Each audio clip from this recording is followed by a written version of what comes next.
Students, welcome back to Success with History. तो यहाँ हम पढ़ रहे हैं chapter 4 class 11 political science, the origin of state, जिसमें हमने पिछले पार्ट में डिस्कस किया था थियोरी ऑफ डिवाइन ओरिजिन। और यहाँ हम स्टार्ट करेंगे social contract theory of origin of state. अब ये जो थ्योरी है ये काफी इंपॉर्टेंट है, इसके कई सारे वर्जन्स हैं, उसके बारे में हम डिस्कस करेंगे बाद में। पहले जान लेते हैं कि इसका क्या व्यू था, लोगों के मन में इसके लिए क्या व्यू था। तो पिछले वीडियो में मैंने बात की थी कि कैसे 17th to 18th सेंचुरी आते आते एज ऑफ एनलाइटनमेंट आ गया था, एज ऑफ नॉलेज आ गया था, जब लोगों ने हर चीज पर सवाल उठाने शुरू कर दिए। Age of reasoning, basically age of reasoning आ गया था, when people questioned each and everything happening in the society as a norm. So ये सोशल कॉन्ट्रैक्ट थ्योरी का क्या व्यू है कि जो स्टेट ऑफ नेचर है, पहले स्टेट ऑफ नेचर था, जो जहाँ लोग रह रहे थे, लोग जो रह रहे थे वो स्टेट ऑफ नेचर था, नेचुरल स्टेट था, जैसा डिवाइन ओरिजिन थ्योरी में था, just like in divine origin theory कि भगवान का बनाया हुआ, गॉड का बनाया हुआ डिवाइन क्रिएशन था ये स्टेट ऑफ नेचर। लेकिन बाद में लोगों ने सोशल कॉन्ट्रैक्ट बनाया, साथ में मिलकर एक कॉन्ट्रैक्ट बनाया, अग्री किया कि एक लीडर होना चाहिए स्टेट को रूल करने के लिए, और इसे नाम दिया गया सोशल कॉन्ट्रैक्ट। और ये क्यों अचानक से उन्होंने बनाया?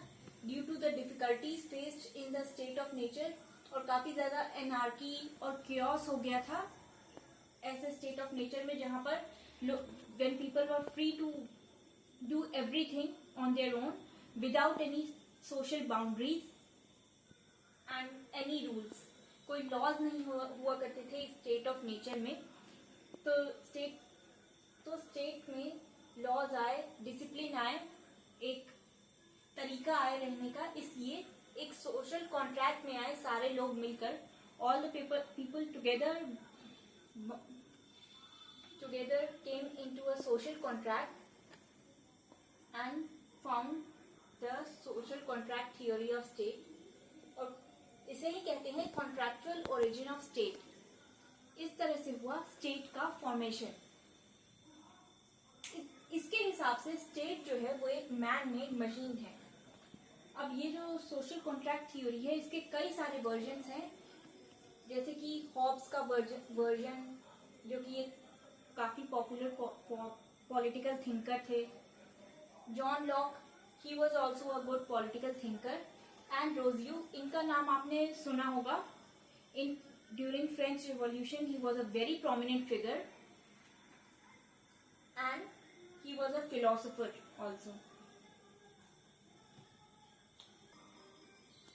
So now let's discuss the features of the social contract theory of states. ये सारे टाइप के सोशल कॉन्ट्रैक्ट थ्योरी स्टेट्स के लिए वैलिड है। सभी सोशल कॉन्ट्रैक्ट थ्योरीज के ये सेंट्रल फीचर्स होते हैं। तो सबसे पहला फीचर ये है, जैसा कि मैंने बताया कि ओरिजिनली जो लोग थे वो स्टेट ऑफ नेचर में रहते थे, नेचुरली रहते थे, बिना किसी गवर्नमेंट के, बिना किसी के रूल के, एक नेचुरल स्टेट में रहते थे, एक नेचुरल लाइफ जीते थे। लेकिन अब आगे ये तीनों पॉलिटिकल थिंकर्स का, तीनों जिन थिंकर्स के मैंने नाम बताए उनके अलग अलग पॉइंट ऑफ व्यूज हैं, जो कि मैं एक एक करके डिस्कस करती हूँ। हॉब्स का क्या पॉइंट ऑफ व्यू था कि ऐसे स्टेट ऑफ नेचर में जो लाइफ थी उसमें एनार्की और केओस बहुत ज्यादा था, और परपेचुअल वॉर, कॉन्स्टेंटली वॉर्स होते रहते थे, कॉन्स्टेंटली किसी ना किसी रीजन से वॉर्स होते रहते थे, डिसएग्रीमेंट की वजह से, लोगों के बीच डिसएग्रीमेंट की वजह से। इसलिए ये सोशल कॉन्ट्रैक्ट साइन किया गया, सोशल कॉन्ट्रैक्ट थ्योरी लाई गई। नेक्स्ट, लॉक का पॉइंट ऑफ व्यू क्या है, जॉन लॉक का, कि उस स्टेट ऑफ नेचर में पीस और ऑर्डर के साथ लोग अच्छे से रहते थे, पर उन्हें कुछ डिफिकल्टीज की वजह से ये डिसीजन लिया उन्होंने, सोशल कॉन्ट्रैक्ट का डिसीजन उन्होंने इस वजह से लिया। नेक्स्ट थे द थर्ड पॉलिटिकल थिंकर, जिनके हिसाब से स्टेट ऑफ नेचर फ्रीडम से भरा हुआ था. It was full of freedom, but धीरे धीरे सेल्फिशनेस की वजह से, the birth of selfishness and perpetual property wars lead to the theory of social contract of the origin of states. तो नेक्स्ट पॉइंट है हमारा कि सोशल कॉन्ट्रैक्ट बना कैसे.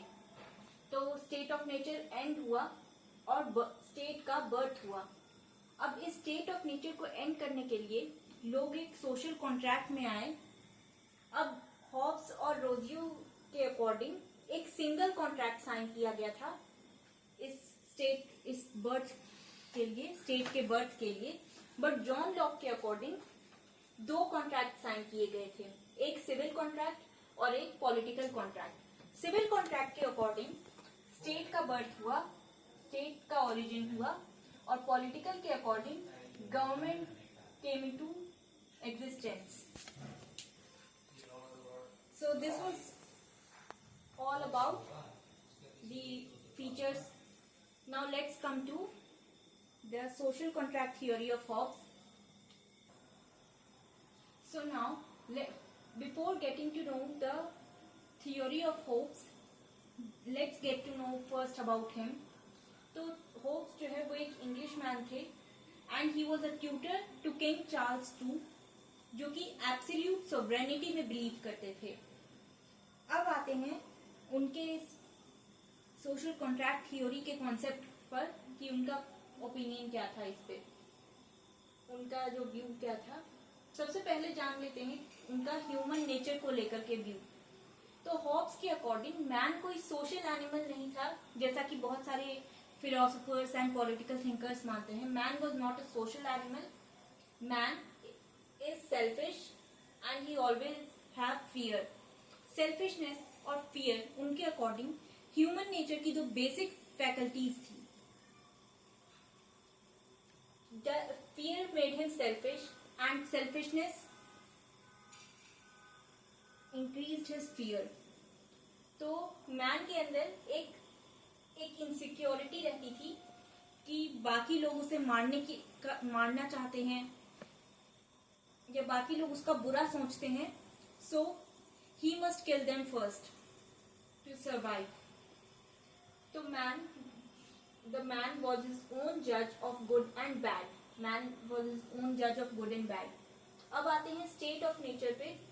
स्टेट ऑफ नेचर को लेकर के मैंने पहले भी डिस्कस किया है कि उनके अकॉर्डिंग ऐसे स्टेट ऑफ नेचर में जहाँ पर man was a selfish human being, ऐसे में केओस, बहुत ज्यादा केओस और एनार्की आ गई थी due to man selfish nature. और सभी लोग इस बात से परेशान थे. Everyone was sick of such life जहां पर कॉन्स्टेंटली वॉर्स होते रहते थे. इसके लिए they decided to enter into a contract. अब ये मैंने पहले भी बताया है कि सिंगल कॉन्ट्रैक्ट था हॉब्स के अकॉर्डिंग. ये एक सिंगल कॉन्ट्रैक्ट साइन हुआ था. जो लोगों ने so people decided to surrender their natural rights to govern themselves to the hands of a common superior. उनका एक कॉमन सुपीरियर था जो कि रूल्स बनाता था और उसको सुपरवाइज करता था थ्रू हिज सर्वेंट्स. तो अब जान लेते हैं हॉब्स कॉन्ट्रैक्ट के सारे फीचर्स. सबसे पहले तो कि जो पीपल थे वो वॉलंटरीली साइन करते थे, उन्हें फोर्स नहीं किया गया था इस सोशल कॉन्ट्रैक्ट को साइन करने के लिए. ये कॉन्ट्रैक्ट हर किसी पर लागू होता था except the sovereign which is the chosen ruler. सभी लोगों ने अपनी पावर्स सरेंडर कर दी थी उस थर्ड पर्सन को जिसे सॉवरेन कहते हैं. That means the ruler, sovereign या रूलर. कोई भी इस लॉ को विड्रॉ या डिसोबे नहीं किया. ना तो कोई इस कॉन्ट्रैक्ट से विड्रॉ कर सकता था, ना ही लॉज को डिसोबे किया जा सकता था। जो भी कमांड्स देता था सॉवरेन, उसको डिसोबे भी नहीं किया जाता था। एंड इस सॉवरेन की पावर पर कोई लिमिट नहीं थी। उसके commands were equal to laws. जो भी कहता था, जो भी वो सॉवरेन कहता था, जो भी वो किंग रूलर कह देता था, वो लॉज बन जाते थे। लोग सिर्फ एक केस में उसके खिलाफ रिवोल्ट कर सकते थे, and that is when he failed to provide them security. उनको सिक्योरिटी प्रोवाइड करने में अगर रूलर फेल हो जाए तो लोग उसके खिलाफ रिवोल्ट कर सकते थे। और force was the sanction behind law. ये है 8th फीचर। हॉब्स ने कोई भी डिफरेंस नहीं बताया है स्टेट और सोसाइटी के बीच। According to him, both state and society originated from the social contract. And 10th is that liberty is the gift of the sovereign. What sovereign ने जो भी परमिट कर दिया, जिस भी चीज को परमिट कर दिया, वो लिबर्टी बन जाती थी। और जिस भी चीज को ले डाउन कर दिया, वो लॉ। और एक्सेप्ट, किसी भी चीज को एक्सेप्ट कर लेना या टॉलरेट कर लेना is also law. So now before moving on to John Locke's theory of social contract, let's just quickly critically evaluate, देख लेते हैं कि क्रिटिक्स ने क्या कहा है हॉब्स के सोशल कॉन्ट्रैक्ट के बारे में। सबसे पहला जो ओपिनियन है वो ये कहता है कि हॉब्स का कंसेप्शन ह्यूमन नेचर को लेकर के काफी अनट्रू और वन साइडेड था। क्योंकि एक तरफ ह्यूमन नेचर को वो, मैन को वो सेल्फिश बताते हैं, सेल्फिश और इनसिक्योर बताते हैं। वहीं दूसरी तरफ कहते हैं कि chaos की वजह से, ऐसी लाइफ से परेशान होकर के man decided to surrender himself to a third person. So अगर मैन सेल्फिश होता एंड इनसिक्योर होता, he would have never surrendered himself to the third person. ये था पहला व्यू। दूसरा व्यू ये है कि स्टेट ऑफ नेचर जो हॉब्स ने एक्सप्लेन किया है वो काफी अनरियलिस्टिक और हार्श है। नेक्स्ट है कि काफी ज्यादा इल कंसीव्ड है हॉब्स का सोशल कॉन्ट्रैक्ट, क्योंकि एक कॉन्ट्रैक्ट दो पार्टीज के बीच में होता है। कॉन्ट्रैक्ट का ये रूल होता है कि कॉन्ट्रैक्ट केवल दो पार्टीज के बीच में हो सकता है, and there can not be the interference of a third party. लेकिन यहाँ सॉवरेन मतलब कि थर्ड पर्सन का इंटरफेरेंस हो रहा है। So this contract is very ill conceived. And Hobbes की जो सोशल कॉन्ट्रैक्ट थ्योरी है उसका फोर्थ व्यू ये है कि वो काफी कॉन्ट्राडिक्टरी है, काफी ज्यादा, कि एक तरफ वो एनार्की और chaos की बात करते हैं और दूसरी तरफ he talks about natural rights of making contract and natural law. तो ये था इस हॉब्स के कॉन्ट्रैक्ट का एक छोटा सा critical evaluation. Now let's move on to Locke's social contract theory. So now let's move on to John Locke. तो he was also an Englishman, and आप देखेंगे कि इनकी थ्योरी हॉब्स की सोशल कॉन्ट्रैक्ट थ्योरी से काफी डिफरेंट थी। सबसे पहले बात करते हैं इनके ह्यूमन नेचर के ओपिनियन के बारे में। इनके ह्यूमन नेचर के according man was a social and rational being, जिसे पसंद थी पीस, हार्मनी और ऑर्डर में रहना। थोड़ी सेल्फिशनेस थी, but since he was a social being तो ज्यादा पीस और हार्मनी पसंद करता था। नेक्स्ट स्टेट ऑफ नेचर के, इनके स्टेट ऑफ नेचर के हिसाब से, स्टेट ऑफ नेचर ओरिजिनली लोग स्टेट ऑफ नेचर में तो रहते थे, बट वो प्री सोशल नहीं था और और सोशल रिलेशंस एग्जिस्ट करती थी। क्योंकि मैन एक सोशल बीइंग था तो वो बाकी लोगों के साथ काफी अच्छे से पीस और हार्मनी में रहता था। लेकिन कुछ डिफिकल्टीज की वजह से नीड फील हुई सिविल सोसाइटी की, जिससे कि नेचुरल राइट्स को प्रोटेक्ट किया जा सके और कुछ लोगों की सेल्फिशनेस, जो कि बहुत ही कम अमाउंट में सेल्फिशनेस थी, कुछ लोगों की सेल्फिशनेस से प्रोटेक्शन मिल सके, लोगों की नीड्स फुलफिल हो सके due to the growing complexities of social relations. Law making में हेल्प हो सके, लॉ इन्फोर्स किया जा सके, इसके लिए भी सिविल सोसाइटी की जरूरत लगी उन्हें। और डिस्प्यूट्स, कोई भी डिस्प्यूट हो, दो लोगों के बीच कोई मतभेद हो, तो उसे भी अच्छे से सॉल्व किया जा सके थ्रू दिस सिविल सोसाइटी।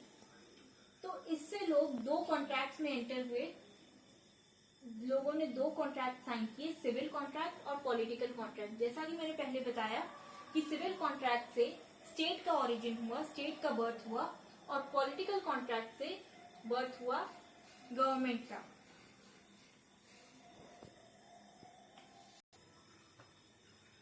तो अब बात करते हैं रोजयुग की। आपने इनका नाम फ्रेंच रेवोल्यूशन के टाइम पर, जब आप फ्रेंच रेवोल्यूशन पढ़ रहे थे इन जूनियर क्लासेस, तो आपने जरूर सुना होगा इनका नाम। ही was a French philosopher who gave the concept of liberty, equality and fraternity for the French revolution, जो कि जो ऑब्जेक्टिव्स हमारे प्रियम्बल में भी यूज किए गए हैं। अब बात करते हैं इनके सोशल कॉन्ट्रैक्ट के बारे में। इनका क्या मानना था? इनके हिसाब से इनिशियली मैन काफी इनोसेंट और केयरफ्री बीइंग था, जो कि काफी एक ब्लिसफुल लाइफ जी रहा था विदाउट एनी लिमिटेशंस, और एंड उसे इस बात से कोई मतलब नहीं था कि दूसरे लोग क्या करते हैं। This was his actual nature. But धीरे धीरे पॉपुलेशन इंक्रीज हुई, मैन की फैमिली बढ़ी, इकोनॉमिक नीड्स बढ़ी, फैमिली का इमर्जेंस हुआ, प्रॉपर्टी ब्रेड हुई। उसके बाद मैन बर्थ हुआ सेल्फिशनेस का। Man started becoming selfish. ये ब्लिसफुल लाइफ काफी शॉर्ट लिव्ड रही। मैन स्टार्टेड बिकमिंग सेल्फिश, जिसकी वजह से बाद में प्रॉब्लम्स क्रिएट होने लगी। अब बात करते हैं स्टेट ऑफ नेचर की। तो रोजयुग की स्टेट ऑफ नेचर के according, state of nature pre social plus pre political था। लाइक हॉब्स, रोजियो का जो था like Hobbes and unlike Locke, Hobbes के से ज्यादा सिमिलर मैच होता था इनका स्टेट ऑफ नेचर का opinion, that man as an individual state of nature में रहता था, and but he was not quarrelsome और सेल्फिश। लेकिन इस सेल्फिशनेस के बर्थ की वजह से, बाद में जब सेल्फिशनेस का बर्थ हुआ, इसके साथ लोगों ने, people started entering into contract, लोगों ने कॉन्ट्रैक्ट में एंटर किया, और ये था कॉन्ट्रैक्ट ऑफ जनरल विल, जहां पर सभी का अच्छा देखा जाता था, गुड फॉर ऑल। इसमें सभी को, हर किसी को गेन ज्यादा होता था और लॉस कम होता था। जो गेन होता था उससे काफी कम ही लॉस होता था।